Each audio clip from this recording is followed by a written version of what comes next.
এখন যদি essay writing সম্পর্কে বলা হয়, এসে রাইটিং হচ্ছে বিশেষ রকমের একটা ফার্নিচার। যদি পোয়েট্রি রাইটিং বলা হতো সেটা আরেক রকমের ফার্নিচার হতো। তাহলে প্রত্যেকটা জিনিসের একটা নিজস্ব ডেফিনিশন অথবা একটা স্ট্রাকচার থাকে। সো এসের ডেফিনিশন বলা যে এরকম একটা আলমারির মতো। এটাকে আসলে আলমারি বলে না, এটাকে বলে চেস্ট অফ ড্রয়ার্স, বাংলা সম্ভবত দেরাজওয়ালা, কিন্তু অসুবিধা নেই। মূল উদ্দেশ্য হচ্ছে এসে রাইটিং। এটা শুধু একটা এক্সাম্পল হিসেবেই বলা হচ্ছে। যে বেসিক ফরম্যাট হচ্ছে, মনে করো এরকম 5টা ড্রয়ার আলা, যেটা সেটাই হচ্ছে এসে। আমরা যখন কোনো আলমারির কথা চিন্তা করি, একটা আলমারি অনেক রকম হতে পারে, কিন্তু বেসিক আলমারি বলতে আমরা যা বুঝি তার তো একটা স্ট্রাকচার থাকতে হবে, না হলে যে মিস্ত্রি আলমারিটা বানাবে সে বানাবে কি করে? তাহলে এসের যে বেসিক স্ট্রাকচার সেটাকে আমরা বলতে পারি 5 প্যারাগ্রাফ স্ট্রাকচার। প্রথম প্যারাগ্রাফকে আমরা বলবো ইন্ট্রোডাকশন, ইন্ট্রোডাকশন, এবং শেষের প্যারাগ্রাফকে আমরা বলবো কনক্লুশন, আর মাঝখানের যে 3টা প্যারাগ্রাফ সেটাকে আমরা বলতে পারবো বডি, অথবা যে আর্গুমেন্ট গুলো আমরা দিচ্ছি সেটাকে আমরা বলতে পারি the body of the essay. এসের যে মেইন আইডিয়াটা সেটা হচ্ছে এখানে। এখন ইন্ট্রোডাকশনটা হচ্ছে তুমি সবার আগে বলতে চাও তুমি কি নিয়ে এই এসেটা। তার মানে ইন্ট্রোডাকশনের মেইন আইডিয়াটা হচ্ছে telling what it is all about। তুমি কি নিয়ে বলতে চাও সেই জিনিসটা বলাই হচ্ছে ইন্ট্রোডাকশন।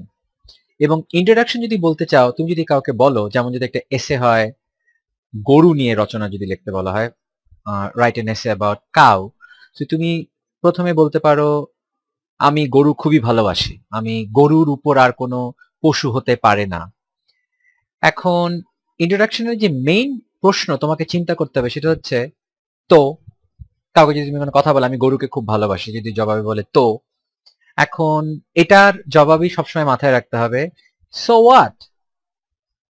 সো হোয়াট ইন্ট্রোডাকশনের মূল উদ্দেশ্য সো হোয়াট। তো তোমাকে কেউ যদি বলে তুমি একটা এসে লেখো ফ্রেন্ডশিপ, তুমি প্রথমে বললা তোমার এই কি নিয়ে তুমি বলতে চাও, প্রথমেই তুমি বললা বন্ধুদের খুবই দরকার। এখন তোমাকে কেউ বললো সো হোয়াট, তো তো এই সো হোয়াট এটার আনসার দেয়াটাই হচ্ছে এসেটা, এবং সেটাই হচ্ছে এসের বডি অথবা আর্গুমেন্ট। তুমি কেন এই কথাটা মনে করো এটার কারণ বলার জন্য তুমি যেটা বলবা সেটাই হচ্ছে তোমার আর্গুমেন্ট অথবা কনক্লুশন অথবা বডি। 3টা পয়েন্ট বললেই যথেষ্ট একটা বেসিক এসেতে। সো পয়েন্ট নাম্বার 1 আমার এটা মনে হয়, কারণ গরু সম্পর্কে কি বলা যেতে পারে? গরু সম্পর্কে বলা যেতে পারে, এক, গরু থেকে আমরা যে ডেইরি প্রোডাক্ট পাই সেখান থেকে চকলেট হয়, অথবা চকলেট মিল্ক হয়, অথবা বাটার হয়, যেগুলো আমাদের খুব মজা লাগে একটা। 2, বলা যেতে পারে গরুর মাংস অথবা বিফ আমরা খুব পছন্দ করি, এই গরুর মাংস ছাড়া কোনো বার্গার হবে না বা এটা। 3, বলতে পারো গরুর দিয়ে এগ্রিকালচার চাষ করা হয়, যেটা দিয়ে আমাদের আমরা অন্য খাবার খেতে পারি সয়েলটাকে ফার্টাইল করার জন্য। এটা আর্গুমেন্ট দিতে পারো, আরো অনেক আর্গুমেন্ট দেওয়া যায়, তুমি জাস্ট 3টা বাছাই করলে যথেষ্ট। কনক্লুশন, কনক্লুশন হচ্ছে তাদের যারা এসেটা পড়লো তাদেরকে একটু মনে করানো তুমি কি নিয়ে বললে। এখন কনক্লুশন একটা হতে পারে পজিটিভ, তুমি বলতে পারো গরুর যদি আমরা যত্ন নিই তাহলে আমাদের অনেক লাভ হবে, আমাদের পৃথিবী চেঞ্জ হয়ে যাবে। অথবা তুমি নেগেটিভ কনক্লুশন সম্পর্কে বলতে পারো গরুর যত্ন না নিলে কিন্তু খুবই সমস্যা হয়ে যাবে, না হলে কিন্তু আমাদের কিছুই করার নাই। তো কনক্লুশন পজিটিভ হতে পারে, নেগেটিভ হতে পারে, অথবা কনক্লুশনটাকে আবার তুমি রিস্টেট করা যেতে পারে। এতক্ষণ যা বললা সেটা আরেকবার করে বলা, রিস্টেট। কিন্তু আসলে এসে লেখা, এটা এসে স্ট্রাকচার জানা আসলে সেটা কিছু না। এসে লেখার মেইন উদ্দেশ্য হচ্ছে তুমি এই আলমারির ভিতরে কি রাখবা। আমরা সাধারণত যেটা রাখি সেটা হচ্ছে কাপড় চোপড়। এখন আমরা যদি চিন্তা করি এসে কিভাবে লিখবো, এসে লেখার জন্য আমাদের যেটা মেইন দরকার সেটা হচ্ছে সেন্টেন্স। আমরা যখন ফিজিক্সের কথা বলি তখন আমরা চিন্তা করি অ্যাটমস হচ্ছে ফিজিক্সের সবচেয়ে বেসিক ইউনিট অথবা সাবঅ্যাটমিক পার্টিকলস। যখন কেমিস্ট্রি সম্পর্কে বলা হয় সেটা হয়তো মলিকিউলার লেভেলে, মলিকিউলস। তার মানে কেমিস্ট্রি সম্পর্কে বুঝতে হলে আমরা বেসিক যে ইউনিট মলিকিউলার লেভেলে চিন্তা করলেই হবে। বায়োলজির কথা যখন বলা হয় তখন বেসিক ইউনিট বলা হয় সেলস। সো যখন কোনো সাবজেক্ট সম্পর্কে করা হয় তার বেসিক ইউনিটটা জানলেই সেই জিনিসটা আরো ভালো করে বোঝা যায়। এখন আমরা যখন কোনো এসে লেখি অনেকে মনে করতে পারে বেসিক ইউনিট মানে ওয়ার্ডস, আসলে সেটা না। বেসিক ইউনিট হচ্ছে সেন্টেন্স। সেন্টেন্স যে কোনো কিছু, সেটা এসে হোক অথবা স্টোরি হোক অথবা পোয়েট্রি হোক, সবচেয়ে জরুরি পার্ট যেটা সেটা হচ্ছে সেন্টেন্স। তো এসে লেখা কোনো ব্যাপার না, কারণ তুমি যদি জানো যে তোমাকে কি করতে হবে, ইন্ট্রোডাকশন এখানে বলতে হবে তুমি কি নিয়ে বলতেছো এবং ওদেরকে আনসার করতে হবে সো হোয়াট, এবং সেই সো হোয়াটে তোমাকে বলতে হবে প্রধানত 3টা কারণ যে কারণে তুমি এটা মনে করো এবং কনক্লুশন। আর যখন আমরা যাই লিখবো সেটা হচ্ছে সেন্টেন্স দিয়ে লেখা হবে। তো সেন্টেন্স কিভাবে করা হয়? তো সেন্টেন্সের যদি ডেফিনেশন বলা হয় সেটা হচ্ছে সেন্টেন্স হচ্ছে সিকোয়েন্স অফ ওয়ার্ডস, কয়েকটা ওয়ার্ড মিলে একটা সেন্টেন্স হয়। সেন্টেন্সের যে সবচেয়ে জরুরি সেটা হচ্ছে সেন্টেন্সের আইডিয়াটা কি, তুমি সেন্টেন্সে কি বলতে চাচ্ছ, সেন্টেন্সের আইডিয়াটা কি, এটাই হচ্ছে মেইন। সেই আইডিয়াটাকে বলা হয় প্রপোজিশন। প্রেপোজিশন অন্য জিনিস। প্রপোজিশন। নাও যদি তুমি কোনো সেন্টেন্স লিখতে চাও সবচেয়ে জরুরি তোমাকে সেন্টেন্সের আইডিয়া সম্পর্কে বলতে হবে প্রপোজিশন। কারণ যদি কোনো আইডিয়া না থাকে তাহলে কোনো সেন্টেন্স হবে না। যেমন আমি যদি বলি সেন্টেন্স হচ্ছে সিকোয়েন্স অফ ওয়ার্ড, আমি যদি বলি লাচ্চু গ্রিন ডিসেম্বর রানস বাজুকা, এটা কোনো সেন্টেন্স হলো না যদিও এখানে সিকোয়েন্স অফ ওয়ার্ডস ছিল। কিন্তু আমি যদি একটা সেন্টেন্স বলি আই অ্যাম আ টিচার, এটা একটা সেন্টেন্স হলো কারণ এখানে একটা আইডিয়া সম্পর্কে বলা হলো। তাহলে প্রপোজিশনকে আমরা কিভাবে ভাগ করতে পারি?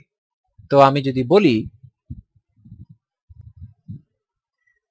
আই অ্যাম আ টিচার, এটা একটা আইডিয়া সম্পর্কে বলা হলো।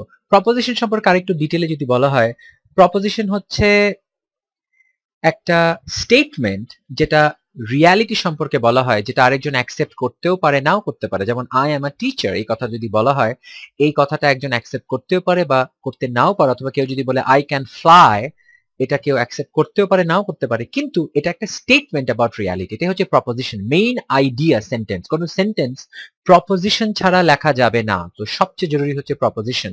তো প্রপোজিশন যখন লেখা হয় সেটাকে আমরা দুইটা ভাগে ভাগ করতে পারি। একটা হচ্ছে সাবজেক্ট, এখানে আই হচ্ছে সাবজেক্ট, যেটার মানে হচ্ছে যার সম্পর্কে কথাটা বলা হচ্ছে। সো এখানে আই হচ্ছে যার সম্পর্কে কথাটা বলা হচ্ছে, so who is being talked about. আর যেটার সম্পর্কে what is that person being talked about, what, এটা হচ্ছে প্রেডিকেট। সো একটা প্রপোজিশনকে আমরা দুই ভাগে ভাগ করতে পারি, এক হচ্ছে কে সেটা হু, আর আরেকটা হচ্ছে হোয়াট। সো আমরা এটাকে বলতে পারি হু আর এটাকে বলতে পারি হোয়াট। সো প্রপোজিশনটাই সবচেয়ে জরুরি আইডিয়া যে কোনো সেন্টেন্স থেকে, সেটা হচ্ছে প্রপোজিশন, আইডিয়াটা কি। এখন যখন কোনো আইডিয়াকে লেখা হয় সবচেয়ে বেসিক লেভেলে যদি লেখা হয় সেটা হচ্ছে যেমন লেখা হলো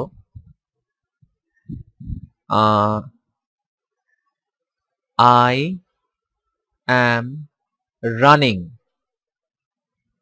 তো আমরা যে আইডিয়াটা পেলাম সেটা হচ্ছে আই এম রানিং। এখন এখান থেকে আরো কিছু ইনফরমেশন দেওয়া যেতে পারে, যেমন যত বেশি ইনফরমেশন দেওয়া হবে সেন্টেন্সটা তত বেশি স্পেসিফিক হবে। যদি বলা হয় আই অ্যাম রানিং স্লোলি, তাহলে এখানে প্রপোজিশন কিন্তু একটা না, এক হচ্ছে আই এম রানিং, আরেকটা হচ্ছে স্লোলি, দুইটা প্রপোজিশন।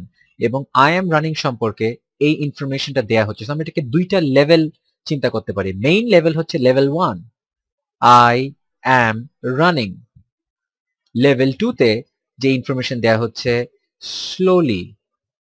সো এখানে প্রপোজিশন একটা মেইন প্রপোজিশন, আরেকটা হচ্ছে আরেকটা এক্সট্রা ইনফরমেশন দেয়া হলো। আমি যদি আরো কিছু ইনফরমেশন দিতে চাই আই এম রানিং সম্পর্কে, এটা হতে পারে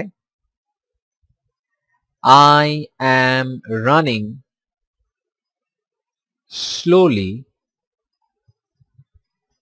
since it's an exercise. তার মানে এখানে যেটা বলা হচ্ছে, এখানে তিনটা লেভেলে বলা হচ্ছে, সেটা হচ্ছে I am running slowly. So I am running হচ্ছে লেভেল 1। আই এম রানিং সম্পর্কে একটা ইনফরমেশন দেওয়া হলো স্লোলি, আরেকটা ইনফরমেশন যেটা দেওয়া হলো since it is an exercise. এখন এই ইনফরমেশনটা দুইভাবে চিন্তা করা যেতে পারে। Since it is an exercise, এটা আই এম রানিং যে মেইন প্রপোজিশন, হয়তো এটা সম্পর্কে বলা হচ্ছে I am running, why are you running since it is an exercise। অথবা I am running slowly, এটা যদি এভাবে চিন্তা করা হয় এটা স্লোলি সম্পর্কে আরো ইনফরমেশন দেয়া হচ্ছে, তাহলে আমরা চিন্তা করতে পারি মেইন যে proposition I am running to slowly, এখন স্লোলি সম্পর্কে ইনফরমেশন দেওয়া হচ্ছে স্লোলি কেন, since it is an exercise। তাহলে একটা সেন্টেন্সে যত বেশি ইনফরমেশন দেওয়া হবে, যে মেইন প্রপোজিশন আরো বেশি প্রপোজিশন ইয়ে করলে সেন্টেন্সটা আরো স্পেসিফিক হবে। আরেকটা এক্সাম্পল হতে পারে লাচ্চু কিকড দ্য ডগ। এটা হচ্ছে main idea, Lachhu kicked the dog. এখন এখানে যত বেশি ইনফরমেশন দেওয়া হবে সেন্টেন্সটা তত বেশি স্পেসিফিক ইনফরমেশন দিবে। যেমন Lachhu kicked the dog, his heart is pounding, his knees are shaking, his head is spinning, his palms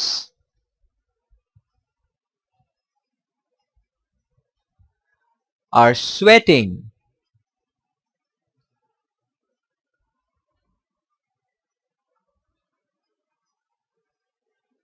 he is getting scared। এখন যতগুলো ইনফরমেশন আমরা যদি এটাকে লেভেলে ইনফরমেশনের লেভেলে ভাগ করি, নাম্বার 1 হচ্ছে লাচ্চু কিকড দ্য ডগ। আরো বেশি ইনফরমেশন যখন দেয়া হচ্ছে সেকেন্ড লেভেলে, লাচ্চু কিকড দ্য ডগ এই সম্পর্কে ইনফরমেশন একটা হচ্ছে his heart is pounding, his knees are shaking, his palms are sweating, he is getting scared. তাহলে সেন্টেন্সে যদি অনেক লম্বা, এখানে যতগুলো ইনফরমেশন দেওয়া সেটার মাধ্যমে প্রপোজিশনটাকে বলা হচ্ছে আরো স্পেসিফিক বলা। এখন এমন হতে পারে এটা ইনফরমেশনটা যেসব ইনফরমেশন দেয়া হচ্ছে সেটার মধ্যে সেকেন্ডারি ইনফরমেশন দেওয়া যেতে পারে। যেমন Lacchu, let me use another color, okay, Lacchu is driving। এখন এটা হচ্ছে মেইন প্রপোজিশন, আমরা যত ইনফরমেশন অ্যাড করতে পারি সেটা হচ্ছে Lachhu is driving on the country side, গ্রামের দিকে। তাহলে লাচ্চু ইজ ড্রাইভিং ইনফরমেশন দিল অন দ্য কান্ট্রি সাইড। এখন যে ইনফরমেশন গুলা, it is a pleasant sight, cattle is grazing the fields, plenty of green trees.